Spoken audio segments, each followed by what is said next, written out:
Ողջույն իմ սիրելի հետևորդներ, այսօր այսպիսի տորթով եմ սրճելու, առավոտյան որոշեցի ինչ-որ վլոգ նկարել և անցա գործի, ուրեմն մի քիչ ժամանակատար էր, բարդ էր կարելի ասել ընթացքը, բայց արդյունքը շատ գոհացնող էր, շատ համեղ է ստացվել, շատ գեղեցիկ, շատ հետաքրքիր, հենց ներսի շերտի համար էլ որոշեցի վերնագիրը ու սկսեցի թխել։ Տորթը թխելու համար մեզ անհրաժեշտ է մածունով բիսկվիտ, շոկոլադնի մածունով բիսկվիտ, ձուն շաքարավազը հարում եմ, հետո ավելացնում եմ սոդայով մածունը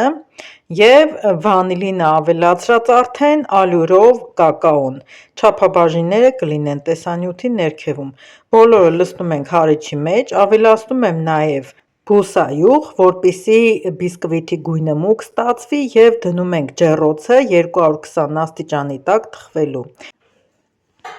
Ահա թխվել է, հիմա տեղափոխեմ, թողնեմ սառելու, պետք է այս բիսկվիթը բաժանեմ երկու մասի, կարող եք չափաբաժինները կրկնապատկել և թխել երկու այսպիսի մեծ բիսկվիտ, ինձ հարկավոր էր փոքր տորթիկ։ Բիսկվիթը մինչև կսառի, թխեմ շերտավոր խմորը, բացում ենք շերտավոր խմորը, տեղափոխում ենք ջեռոց, թխում ենք կրկին 220 աստիճանի տակ, շատ բարակ չբացեք, այնպես լինի, որ թխված շերտավոր խմորը լինի առատ շերտերով։ Սա էլ ենք թողնում սառելու, պատրաստում ենք կրեմը։ Կրեմի համար մեզ անհրաժեշտ է խտացրած կաթ և կարագ, քանի որ շոկոլադնի բիսկվիթի մեջտեղում պետք է լինի շերտավոր խմորը, ես նախընտրեցի կրեմը քսել սպիտակ, որպեսզի մեջտեղի հատվածը կտրելուց լինի գեղեցիկ սպիտակ։ Առաջին շերտը դնում ենք բիսկվիթի մի մասը, վրան առատ կրեմ ենք տարածում,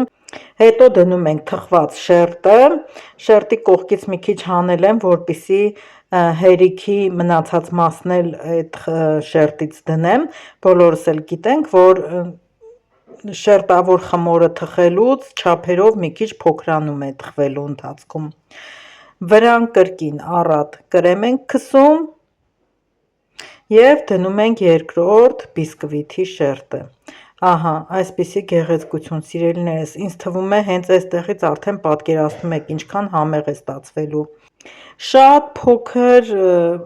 կողքից քերել եմ, այս կարիճնիվի շերտից հանել եմ, որպեսզի այս տորթի դրսի մասը կրեմ քսեմ ու այդ փշրանքից ավելացնեմ զուտ եզրերը փակելու համար,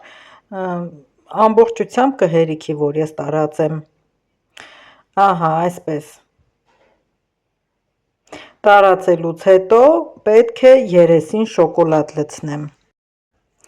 ռուսական շոկոլադ է, լցնում ենք ամանի մեջ, դնում ենք միկրոալիքային վառարանը, հալվում է և այսպես տարածում ենք տորթի վրա, լցնելուց հետո գեղեցիկ տարածեք, հաստությունը կարևոր չի, այնքան որ երեսը ծածկի, կարող եք նաև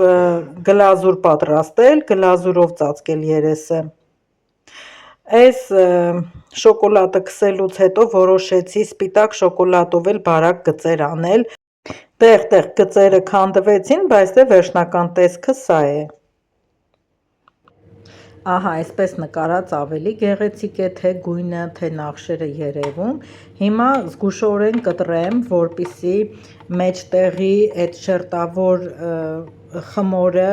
չնստի, չփխլվի, մի քիչ էլ տապակից է փոքր, զգուշորեն պետք է նորից այս մասն էլ հենց կտրեմ, որպեսզի գեղեցիկ կտորների բաժանեմ, հիմա կտեղափոխեմ ափսեի մեջ, կտեսնեք ինչքան գեղեցիկ է, ահա կտրեցի, վերջացրեցի, հիմա տեսեք շերտը, շատ սիրուն է ստացվել, շատ ախորժալի, հետաքրքիր, այդ գունային տարբերությունը, շերտերի առատությունը, ինձ շատ դուր եկավ, մեծ սիրով կլսեմ նաև ձեր կարծիքը, սիրելի դիտողներ, հետաքրքիր է